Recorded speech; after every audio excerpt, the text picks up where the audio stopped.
So if you haven't already, jump in your Facebook ads you've been running for a little while and just check to see if you have any comments. There's a lot of power. I mean, Lenny, you were asking a little earlier about the split testing and you say, okay, I see like at the end of the week, it maybe tapers off. That can be pretty normal cycle. And, I've seen people message every weekend in their ads or whatever. It can actually be a little bit based on who Facebook has attracted in their first initial 500 split test impression. And so they might have attracted a certain type of audience that happens to be online during the week and then a little bit less online on the weekend. That's not bad. That's not a bad thing. That's just the nature of the audience that they've attracted. But if they're in there and they're commenting and they're getting that building that social proof on your ad, you can take an ad's performance and you can 2x it overnight just by having a good ad or a good comment and then maybe responding to a comment. And then also just check, it can do the opposite as well. If you see your ad performance just tank, first place to check your comments. Because if something stops working for some reason, it's probably a comment. It's very unusual for an ad to hit that max frequency percentage and just boom, the ad stops working. Usually what happens is Facebook's got more than enough audience. They got people logging on every single day. I think the average time people log on is 8 times a day. They have a ton of people in your market who are there. They're checking marketplace, they're going on, they're seeing how their friends are, they're going to visit their groups, and then they see your ad. It's just another new person seeing it. So there's but just check the comments, make sure those comments are being so that would be like, oh, definitely an action today as well if you haven't already. Steve. Yeah. So when you check, when you see it kind of tank off and you check the comments and you see like a negative comment, do you erase that comment or do you try to bounce something off of it to I've seen ad comments get turned around.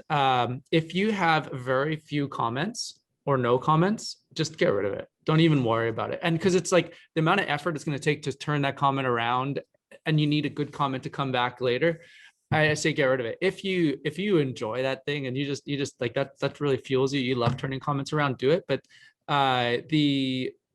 usually, like if you got 2 or 3 positive comments and then you get a negative comment and then someone comes in there with like a friendly GIF and they are able to turn it around. I've seen people turn it into a conversation offline, where at the end of it, the thread, I've got it saved somewhere, it was so amazing.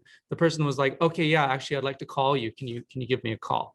That was off a negative comment. So I've seen the power of being able to turn it the other way. But if someone's just going to click on the comments and read it, they may not click to actually read the thread underneath it. They're just going to see the negative comment and move on. People get pre-framed psychologically before they take an action. In fact, like if you do conversion testing on landing pages and you have a sign that looks like a warning symbol or a caution symbol, even language in there, there was a huge study on landing pages with the language used. If there's words of caution or something like that included in the landing page, the conversion rate plummets, because that starts to pre-frame people's mind. They can't help it. It's just psychologically planting a seed, and now they're seeing the next step and they're taking caution. And so when you see a negative comment, just get rid of it if it's your only comment. And then if you've got lots of good comments and you have a negative comment, sure, have fun with it. Will that ad come back if you remove the comment, or we have to start? Yeah. It'll come back. Yeah. You should see a response like within the next 24 hours.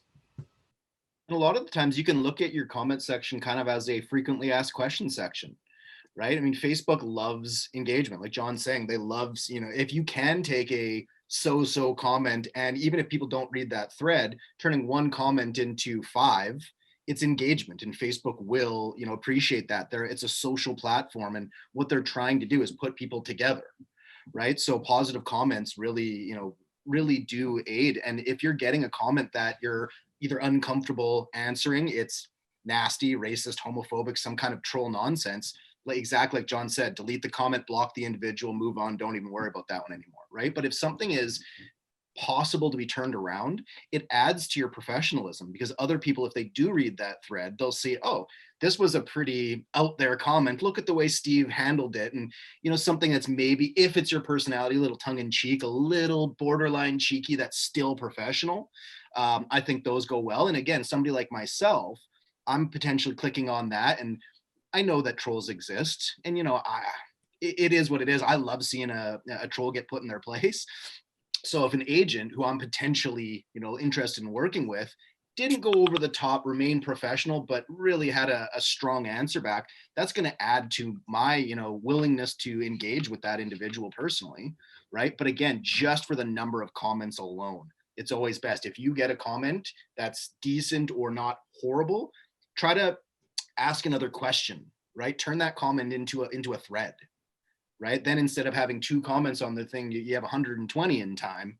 That's really, really good in the eyes of Facebook.